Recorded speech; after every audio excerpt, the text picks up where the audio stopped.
Salut à toi, pensée du jour numéro 297. Comment tu peux utiliser tes compétences et tes connaissances en haltérophilie pour améliorer ton rameur? C'est la pensée du jour. C'est deux sports dans lesquels j'ai eu la chance de faire de la compétition, l'haltérophilie et le rameur indoor, concept 2 donc. Et il y a beaucoup de parallèles entre ces deux disciplines. On ne le voit pas de prime abord, on n'y pense pas nécessairement parce que d'un côté, on a un sport de force slash puissance, de l'autre côté, on a un sport d'endurance, mais le mouvement est extrêmement similaire en fait. Et les erreurs que la plupart alors je ne vais pas parler des haltérophiles nécessairement, mais ayant la chance maintenant de bosser avec pas mal de crossfitters sur ce paramètre de conditionnement de manière un peu plus spécifique, avec du suivi à distance et notamment des corrections au niveau technique sur le rameur et le ski erg et du travail de conditionnement sur ces machines, eh ben, j'ai l'opportunité de voilà, coacher des crossfitters sur le rameur. Et étant donné que la plupart d'entre eux ont déjà une bonne base de travail d'haltérophilie, eh ben, il y a énormément de parallèles qu'on peut faire avec le rameur. Il y a énormément de leçons qu'on peut tirer de l'haltéro et appliquer sur le rameur. Et ça, je pense que c'est super intéressant parce qu'encore une fois, si tu as déjà, en tant que crossfitter, des compétences en haltérophilie et que tu captes bien ces mouvements-là, tu comprends bien les dynamiques, eh ben, tu vas pouvoir transférer cette technique, tu vas pouvoir transférer ces connaissances, ces compétences sur le rameur. Faut-il encore simplement comprendre comment les appliquer? Je pense qu'il y a encore énormément de potentiel de développement pour la plupart des crossfitters sur le rameur. Le ski, on n'en parle même pas, mais le rameur, c'est considérable. Tu peux facilement gagner 20, 30 à 40 watts sur un effort donné. Donc par rapport à, je sais pas, un 7 RPE pour toi, la plupart des gens que je vois, ils perdent entre 10, même je dirais entre 20 et 40 ou même 50 watts de puissance pour un ressenti effort équivalent, simplement du fait d'une technique qui n'est pas au point. Et donc ça, je pense que c'est quelque chose qui est adressé tout de suite, parce que si tu perdais autant d'efficience sur un mouvement gymnique, un mouvement d'haltérophilie ou autre en CrossFit, eh ben, tu te dirais tout de suite, ah là, il faut que je travaille ma technique là-dessus, il faut que je fasse du travail spécifique, il faut que je fasse du travail de skills, mais on se dit jamais, il faut que j'aille travailler ma technique au rameur. Alors que c'est le plus important parce que eh ben, tu vas tirer 25 à 30 fois par minute et tu multiplies ça par le nombre de minutes que tu effectues sur la machine pendant un entraînement ou pendant une séance ou pendant ou un événement de compétition et tu te rends compte du gaspillage d'énergie en fait que tu vas effectuer si tu ne maîtrises pas bien ta technique sur l'outil. Donc ça, c'est super important. Petite parenthèse pour te dire que j'ai créé récemment une petite formation gratuite sur les Ergo Concept 2 qui s'appelle Ergmaster, qui te permet de comprendre et de connaître et de mieux utiliser tout l'écosystème Concept 2, le log en ligne qui est gratuit, l'application mobile qui est gratuite, le PM5, donc l'écran des concepts 2, comprendre les conversions d'unités sur ces différentes machines, comprendre comment mettre en place et utiliser ton rameur, quelles sont les erreurs techniques, comment corriger ta technique, comment utiliser l'appli pour avoir un feedback direct. Ça, c'est une ressource qui est énorme. Le ski erg, quelles sont les erreurs techniques qu'on voit souvent, comment améliorer sa technique, comment être plus efficient. Le bike erg, comment le régler correctement, comment appliquer le facteur de résistance, etc., etc. Tout ça dans la formation gratuite, encore une fois. Tu la trouves sur Upside Strength Academy avec un y.com. Le lien est dans la description. Et si tu es intéressé à avoir cette formation en anglais, n'hésite pas à me laisser un commentaire sous cette vidéo. J'en ai déjà parlé dans la vidéo, dans la version anglaise de cette pensée du jour. Je ne l'ai pas encore traduite, cette petite formation, mais ça ne saurait tarder s'il y a assez de monde qui me le demande. Donc, va checker cette formation.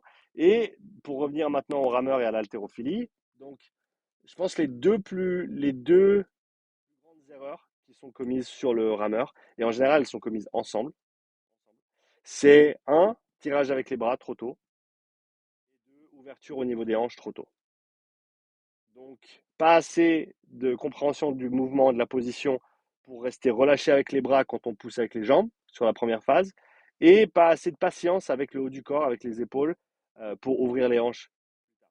Si tu voyais quelqu'un qui tirait déjà avec les bras sur un snatch, par exemple, dès le moment où la barre départ du sol, Et si tu les voyais ouvrir leurs hanches et tirer leurs épaules en arrière et changer drastiquement l'angle de leur tronc dès le départ du mouvement, tu leur dirais, mais tu fais n'importe quoi. C'est ce qui se passe avec la majorité des gens qui tirent sur un rameur.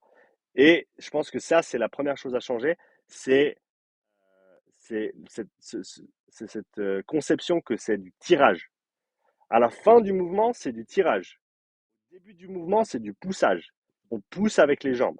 On serre les abdos, on garde les bras longs et on pousse avec les jambes. C'est un squat. C'est comme le premier, entre guillemets, tirage, qui, encore une fois, n'est pas nommé correctement à mon avis.